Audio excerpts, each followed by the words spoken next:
punya rasa takut?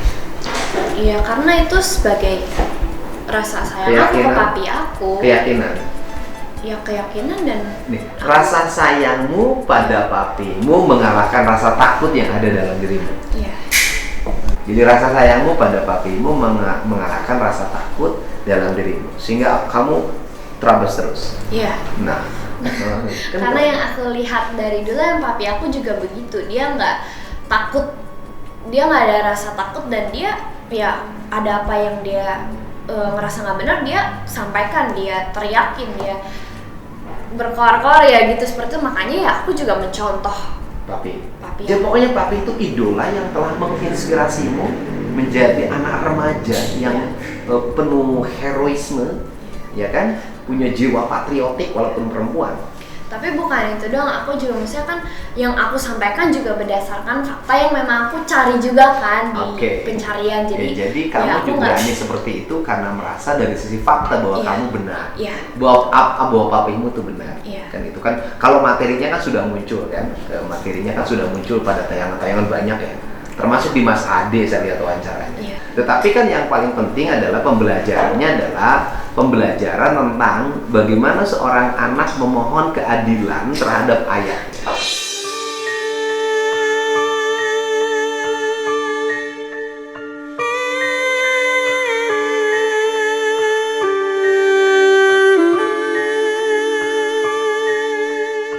Yang dalam perspektif kamu bahwa ayahmu tidak salah dalam melakukan tindakan itu kan gitu loh. Dalam kemudian ini berapa lama lagi kalau mengikuti hukum formal ayahmu nanti? Kalau misalnya yang dari kasus sebelumnya yang KTP itu kan divonis 4 tahun 6 bulan. Kayaknya bisa mungkin 2025 atau 2026 baru bisa pulang. Lama ya, tapi ya, kalau ada potongan-potongan bisa 2025, 2024 ya. Iya, kalau misalnya ada remisi. Ya kan ada potongan-potongan biasanya. Nah, selama papimu menjalani proses pidana ya, pidana. Oke. Siapa yang merawat kamu sekarang? Aku di rumah sendirian sih, tapi ada mbak di rumah. Mbak yang ngurus. Soalnya kalau mami sama aku ngerawat papi aku kan sering standby di rumah sakit. Gitu. Sekarang papinya di rumah sakit? Di rumah sakit tahanan. Ya, artinya dia menjalani perawatan. Iya, sakitnya soalnya lagi gagal ginjal kronis, diabetes, dan emang waktu itu sempet paru-paru basah dan jadi sesak nafas juga. Kalau berarti posisi kesehatan tubuhnya sudah sangat berat. Iya. Diabetes berdampak pada gagal ginjal. Iya, betul. Plus paru-paru. Iya, makanya kalau jadi sekarang terbaringnya di rumah sakit. Iya, makanya kalau ngomong emang agak susah karena nafasnya aja juga susah. Dan waktu itu ya kan ada kasus KTP juga. Kalau misalnya kalau yang kasus IT itu jalan ya, kalau mereka jalan lagi bisa nambah lagi. Artinya bahwa di sini ada seorang anak. Kan saya lihat itu. Iya. Di sini ada seorang anak yang begitu merindukan ayahnya, yang mati-matian membela ayahnya dan meyakini ayahnya di jalan yang benar. Kan itu. Iya. Sehingga seorang anak itu mohon keadilan. Iya, betul. Ya kan? Kepada negara atas peristiwa yang dialami oleh ayah. Saya lihatnya itu. Artinya mengetuk hati pada semua orang yang memiliki kompetensi di bidang hukum, yang memiliki kompetensi terhadap kasus yang dialami oleh ayahnya, untuk ada rasa keadilan. Kan itu loh. Iya. Kenapa? Karena ayahnya sedang mengalami sakit akut, gagal ginjal, diabetes paru-paru, dan di balik itu ada seorang anak yang menanti kehadiran ayahnya di sampingnya, kan gitu ya. Iya. Sehingga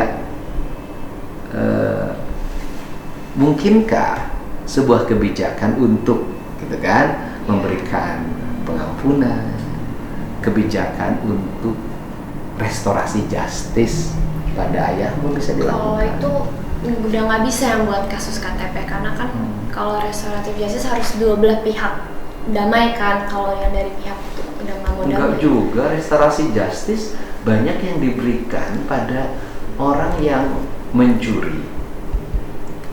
Tapi kan kalau udah bisa damai dari dua belah pihak, maksudnya harus disetujuin dari. Enggak, restorasi justice di beberapa kasus kan banyak yang diberikan pada orang mencuri motor untuk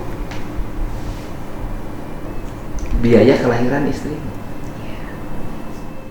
Tapi itu maksudnya kalau udah damai gitu loh, kalau misalnya enggak juga, enggak damai juga. Bisa juga.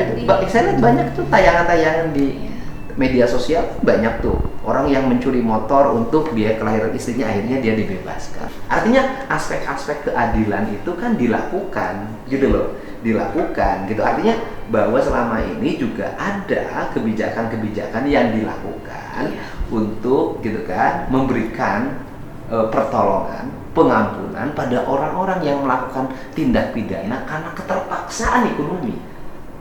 Iya. Nah, pertanyaannya adalah ini bisa diberi nggak sih? Gitu loh.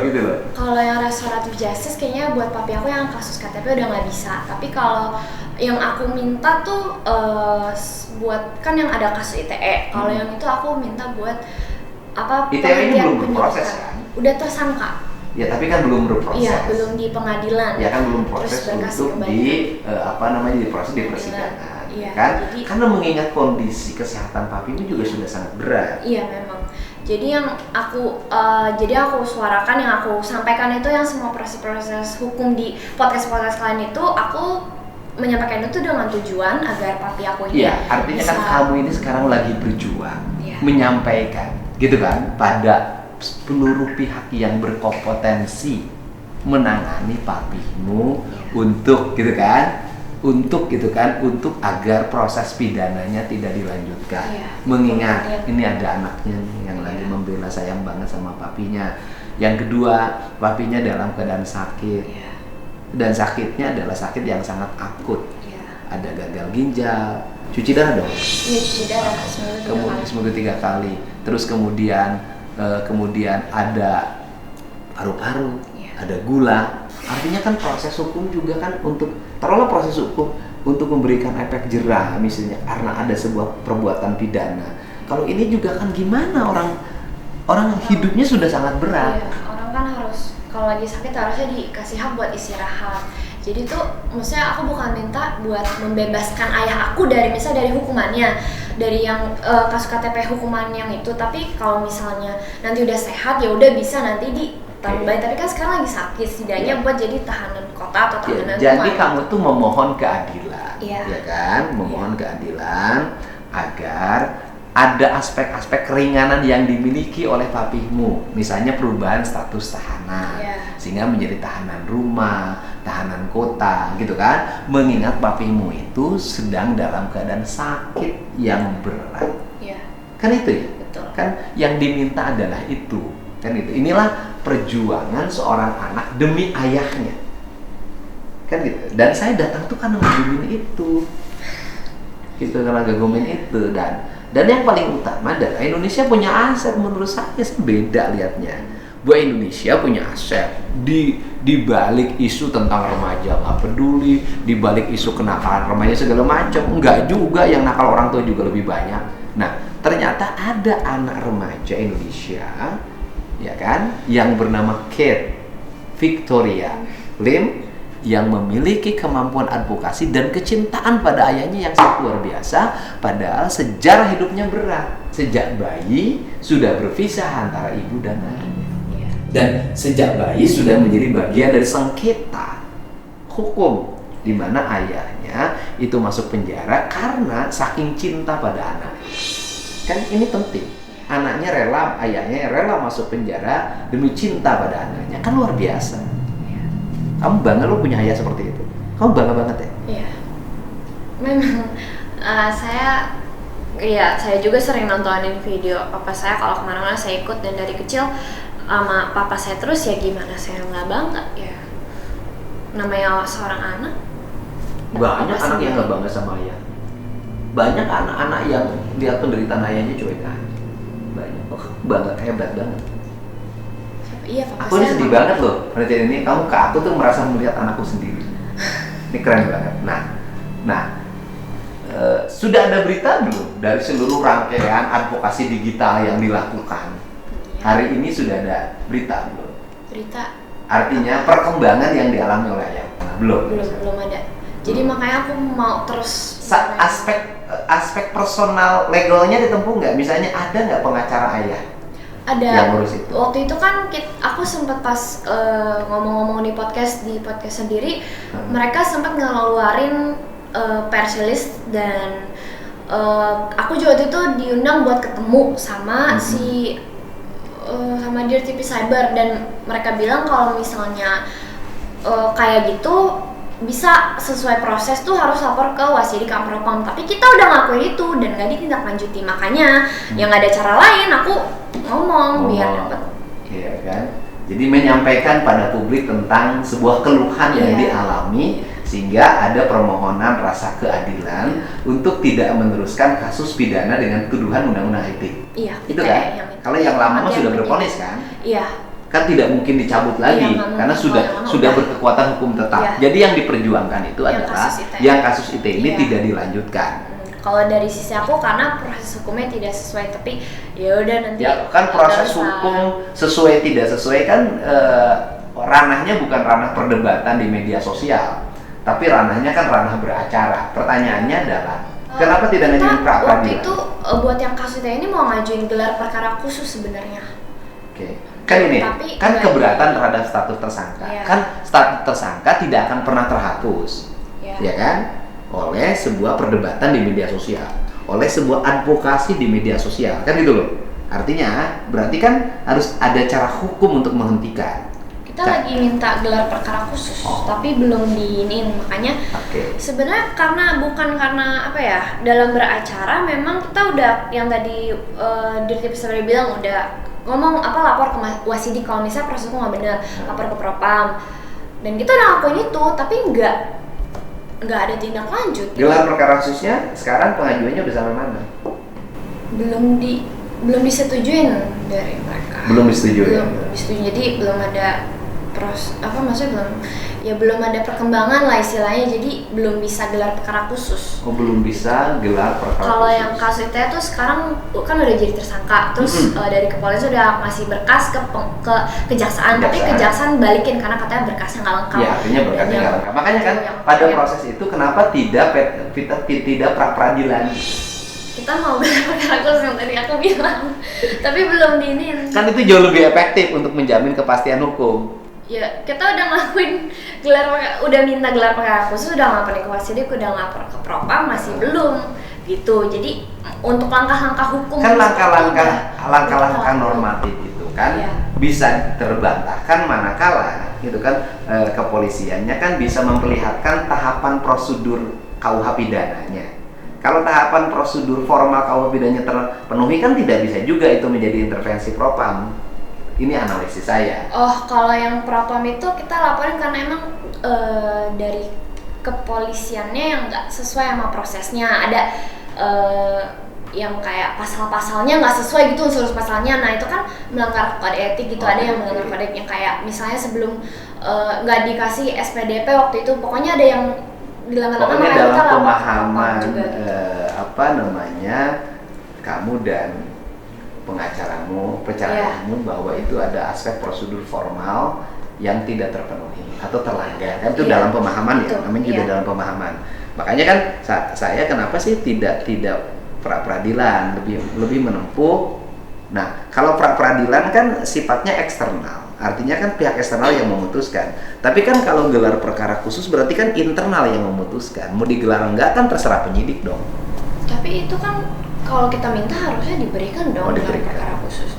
Ya setahu aku gitu ya. Kalau kan ada gelar perkara yang internal ya. Kalau misalnya cuman penyidiknya, kesaksi ahlinya doang. Kalau misalnya gelar perkara khusus yang pelapor sama terlapornya datang gitu, maksudnya pengacaranya yang bisa datang gitu. Jadi mau minta gelar perkara khusus. Ya mudah-mudahan lah. Maka dua sistem ini yang pertama pra peradilan, yang dua gelar perkara khusus, yang mudah-mudahan bisa ditempuh. Atau ya mudah-mudahan juga ada aspek-aspek lain yang bisa dilakukan untuk menjamin rasa kemanusiaan. Iya, itu yang aku mau minta buat yang kasus KTP, buat ubah papi aku statusnya dari tahanan. Ya, jadi yang untuk di KTP yang sudah vonis berkekuatan hukum tetap, harapannya gitu kan, status tahanannya berubah. Iya, karena kondisi. Kalau status tahanannya berubah berarti kan sudah menjadi kewenangannya Kumham sekarang kan? Iya.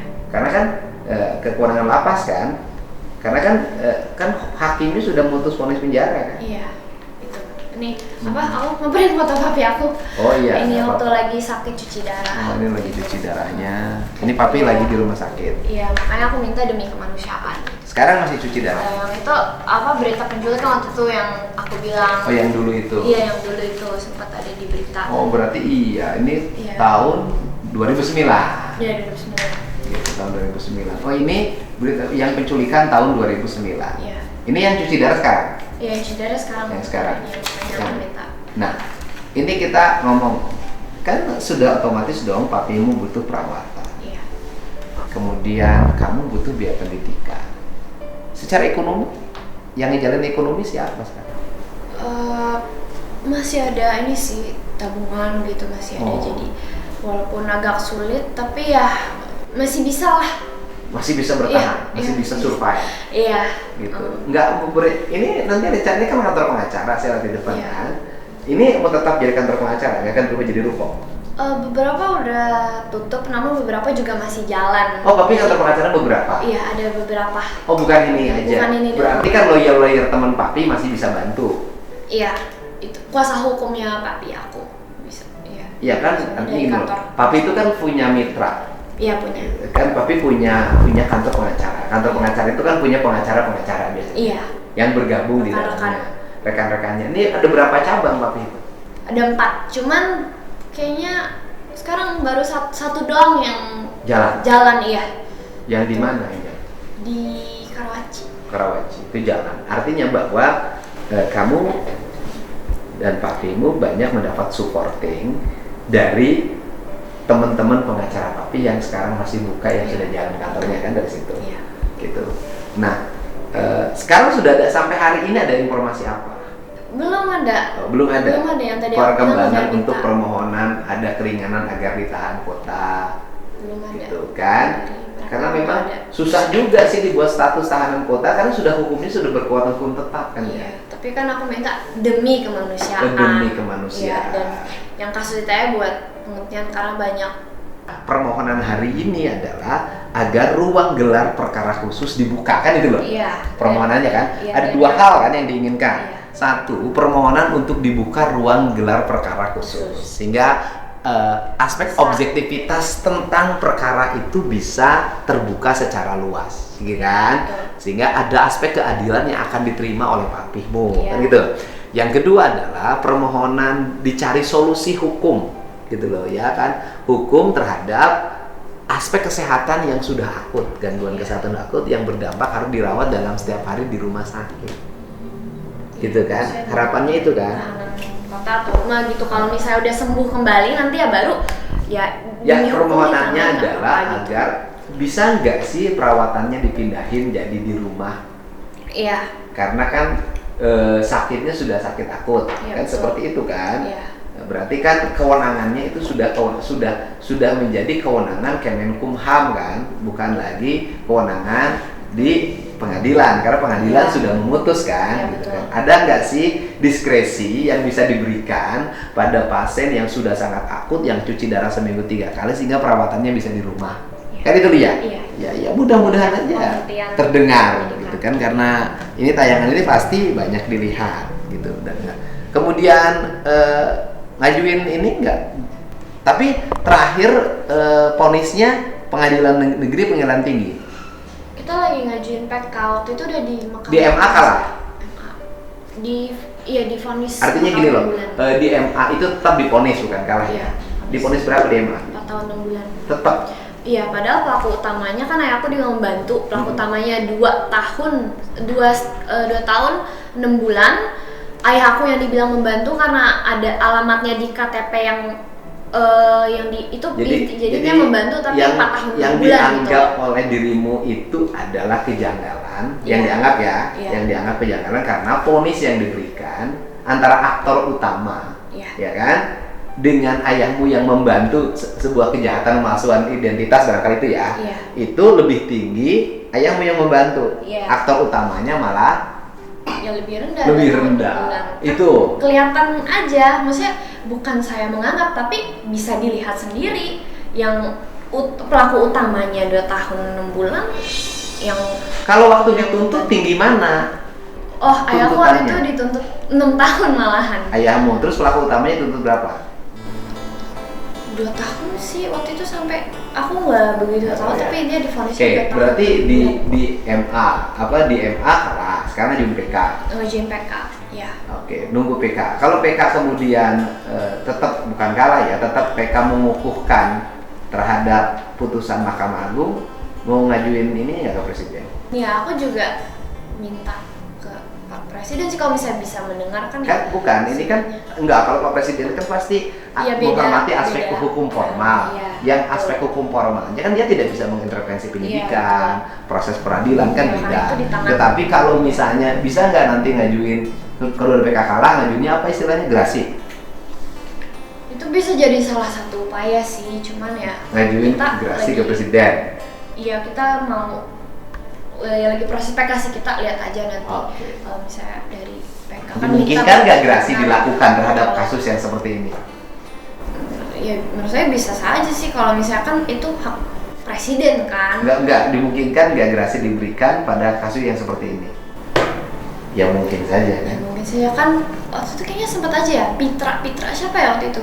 Yang waktu zamannya Megawati. Oh, dia pernah jadi pengacaranya? Siapa? Pitra itu. Bukan, saya pernah dengar aja di berita waktu kan Megawati sempat ngasih apa ya, hak apa gitu. Dulu ya. Iya, itu bisa keluar gitu kan. Ya makanya kan gitu. Dari sisi aspek hukum formal saya kan tidak begitu memahami ya, karena walaupun sarjana hukum udah lama nggak nekunin ini. Bisa nggak sih kasus yang seperti ini kalau di PK-nya ternyata mengukuhkan putusan MA, mengajukan gerasi ke Presiden, kan gitu? Ya mudah-mudahan aja bisa, kan mudah-mudahan bisa. Jadi kan konkretnya adalah bahwa yang pertama, kalau untuk yang putusan pengadilan karena dianggap melakukan kejahatan pemalsuan identitas itu kan, itu sudah vonisnya sudah keluar. Kemudian lagi beradu nasib di PK. Kan gitu loh ya. Kalau di PK-nya kemudian nanti mengukuhkan, ya mudah-mudahan ada upaya hukum lain gitu kan ya. Gerasi ke Presiden. Oh iya bisa ya, namanya gerasi bisa dilakukan. Karena gerasi dulu juga pernah diberikan pada pidana korupsi yang waktu zaman Pak SBY. Kali ini kan bukan korupsi, kan karena alasan sakit akhirnya dibebaskan. Pernah itu dulu ya, pernah ada salah satu kepala daerah gitu kan. Nah sekarang ini juga karena alasan sakit, mudah-mudahan bisa ngajuin gerasi dan kemudian Presiden bisa membebaskan sehingga bisa kembali ke rumah. Kan itu kan upaya hukum formal yang harus ditempuh. Kemudian yang kedua adalah agar kasus undang-undang IT yang melanda ini tidak diteruskan kasusnya. Bisa SP3 kan gitu, bisa SP3 itu harapannya, doa dari seorang anak. Bener kan? Iya. Silakan bicara. Jadi karena ya demi kemanusiaan, saya berharap bahwa bisa diberi ya keringanan karena sesuai dengan hak asasi manusia ya, kalau orang sakit ya dia berhak untuk beristirahat, dan penjara itu, tahanan itu kan bukan tempat orang untuk beristirahat ya, namanya pasti ada tekanan di sana, dan apalagi ya saya sendiri udah punya gagal ginjal kronis dan ya untuk beraktivitas saja udah susah. Jadi ya saya minta demi kemanusiaan untuk sidangnya dijadikan tahanan kota, tahanan rumah, dan yang kasus ITE juga bisa dilakukan SP3 karena sebenarnya saya sendiri lihat banyak pasal-pasal yang dimasukin ke ayah saya ini, yang dimasukin kasus ITE nggak memenuhi unsurnya, dan juga karena saya mau bilang sebenarnya ada hak imunitas advokat dan ini tentang hal itu aja. Jadi kan argumentasinya tidak dalam ranah perdebatan di media sosial, tapi argumentasinya dilakukan pada aspek kasus hukum formal agar tujuannya tercapai. Kan kita ini kan bukan ingin ributnya, tapi kita ingin tujuannya tercapai. Betul. Karena kan kalau ribut terus banyak orang nanti yang hidup dari keributan, tujuannya malah tidak tercapai. Ya saya sebagai seorang ayah ya sangat mencintai anak-anaknya, termasuk saya mencintai anak perempuannya. Semoga para pihak yang menangani masalah ini bisa mendengar dan aspek-aspek hukum formalnya bisa ditempuh dengan tetap mempertimbangkan aspek kemanusiaan dan rasa keadilan tanpa menyalahkan pihak manapun, dan kelompok manapun, kita berharap di Indonesia tetap kita harus menjunjung tinggi rasa keadilan, apalagi ini permohonan dilakukan oleh seorang anak, dan pidananya juga menurut saya adalah pidana yang bisa secara bersama-sama dibicarakan oleh para pihak. Gitu ya? Kan itu intinya. Namun saya bukan emang kalau misalnya dalam ranah hukumnya, secara hukum formilnya emang bukan sarananya untuk di media sosial, namun saya langsung ngomongin aja karena ya kita udah media sosial bisa jadi sebagai alat untuk agar ini mendapat perhatian. Iya betul, soalnya kan? Kita udah ukur mendapat perhatian dan akhirnya mendapat perhatian. Siapa tahu bahwa dengan adanya perhatian ini nanti diperhatikan. Setelah diperhatikan, nanti lahirlah rasa kemanusiaan dan rasa keadilan. Kan intinya itu kan? Iya betul. Ya, intinya adalah itu. Intinya adalah pertemuan saya hari ini dengan Sri Kandi Indonesia. Anak remaja yang hebatnya luar biasa, mencintai ayahnya, mencintai kemanusiaan dan mencintai keadilan adalah suri tauladan bagi anak Indonesia yang lain. Ya kan? Dan bagian bentuk apresiasi terhadap Sri Kandi Indonesia yang pemberani ini adalah semoga ayahnya bisa mendapat keringanan terhadap hukuman yang dijalani, dengan bisa kembali ke rumah karena lagi mengalami proses perawatan sakitnya gitu kan. Mudah-mudahan juga PK-nya, ya itu kewenangan para hakim PK, mudah-mudahan aja kita berdoa PK-nya bisa dikabulkan, akhirnya bisa dibebaskan dari berbagai tuntutan dan dakwaan. Kemudian yang mudah-mudahan juga undang-undang IT yang dijeratkan karena ucapannya di media sosial yang dianggap melawan hukum itu bisa di SP3. Itu kan harapannya, tanpa mengintervensi proses peradilan. Ini adalah pertemuan kita yang sangat inspiratif dan bagi anak Indonesia ini adalah contoh. Ya, Pak Alvin Lim, Bapak sakit, Bapak hari ini mengalami derita secara fisik dan fisikis. Tetapi di balik itu, Bapak sudah berhasil dalam hidup melahirkan sebuah generasi yang hebat. Sekali lagi, Bapak hari ini boleh terpenjara badannya, tetapi jiwa Bapak tidak terpenjara. Dan jiwa Bapak masih hidup, dan ini adalah jiwa Bapak. Doa saya, semoga Bapak dikuatkan dan disehatkan, semoga Bapak segera mendapat hukuman yang dibebaskan dari hukuman dan mendapat kartu SP3. Terima kasih ya. Terima kasih.